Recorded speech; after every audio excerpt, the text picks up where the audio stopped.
بسم اللہ الرحمن الرحیم۔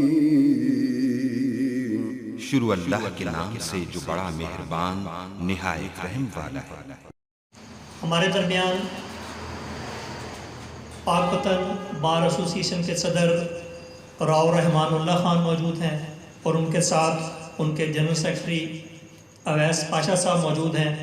ہم اکثر جگہ پہ مثال دیا کرتے ہیں کہ صدر اور جنرل سیکرٹری ایک دوسرے کی مخالف پارٹیوں سے تعلق رکھتے ہیں، اور جب منتخب ہو گئے تو بار کی خدمت کے لیے انہوں نے فیصلہ کیا کہ اب الیکشن کا دور، مخالفتوں کا دور ختم ہو گیا اور پورا سال ہم مل کر خدمت کریں گے۔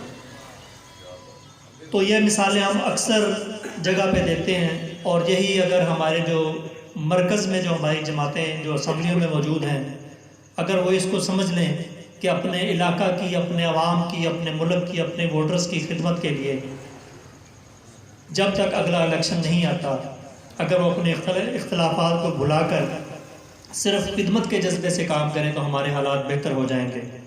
تو میں ملتمس ہوں محترم اویس پاشا صاحب سے کہ وہ چند لمحات کے لیے اسٹیج پر تشریف لائیں اور اپنے قیمتی الفاظ سے نوازیں۔ محترم Awais Pasha, advocate, general secretary bar association. میں حکیم صاحب کا ہاتھ دیکھ کے میں نے مختصر کیا، لیکن ایک میرے سے بہت بڑی غلطی ہوئی کہ جب میں نے ینگ بلڈ کا ذکر کیا تو جناب ڈاکٹر حافظ مصطفیٰ صاحب، چودھری حماد صاحب، ڈاکٹر چودھری حماد صاحب اور رانا سعد نورانی، یہ میرے دائیں بازیں ہیں۔ یہ جو بلڈ ہے نا، اس نے مجھے بڑی تقویت دی۔ اللہ تعالیٰ ان کو بھی جزائے خیر عطا فرمائے۔ بہت شکریہ۔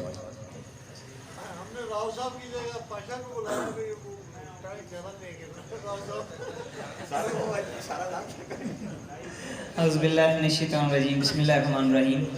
میں بے حد شکر گزار ہوں، ہماری آج کی جو پر رونق محفل ہے، یہاں پہ ہمیں جو ہمیں ہماری عزت افزائی کی گئی یہاں پر بلا کر۔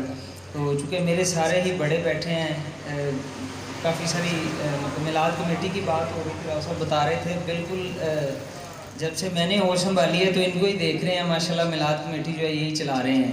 تو اس کے علاوہ یہاں پہ کافی سوشل جو ہے شخصیات بیٹھی ہوئی ہیں، میڈیا والے دوست بھی بیٹھے ہوئے ہیں۔ پیر صاحب چلے گئے ہیں ابھی اٹھ کے، جمشید کبوت صاحب بیٹھے ہوئے ہیں یہاں پہ، بڑے زبردست جو ہیں، مطلب وہ شاعر تو ہیں لیکن بڑے اچھے اپنے ادارے کو بھی بہت اچھے طریقے سے چلا رہے ہیں، چونکہ بینگ اسپورٹس مین بھی میں ان کو جانتا ہوں، بڑا پرفارم کر رہے ہیں۔ تو آج چونکہ یہ ہماری ہے محفل جو ہے وہ جس مقصد کے لیے کی گئی ہے، تو میں تو بس اسی میں کہہ لیں کہ اسی میں ہی بیٹھا ہوں ابھی تک، اس سے نہیں نکلا ابھی تک۔ تو ماشاءاللہ یہ بڑی زبردست رہی ہے محفل۔ حکیم صاحب، اللہ تعالیٰ آپ کو اسی طرح جو ہے وہ اسی طرح محفلوں کا انعقاد کرنے کی جو اللہ تعالیٰ آپ کو ہمت عطا کرتا رہے، انشاءاللہ تعالیٰ یہ محفلیں جاری رہیں گی۔ Thank you very much. جی ویورز، اگر آپ نے ابھی تک ہمارا چینل سبسکرائب نہیں کیا تو سبسکرائب کیجیے اور ساتھ میں دیے گئے گھنٹی کے بٹن کو ضرور دبائیے تاکہ اپڈیٹس آپ کو باقاعدگی سے ملتی رہیں۔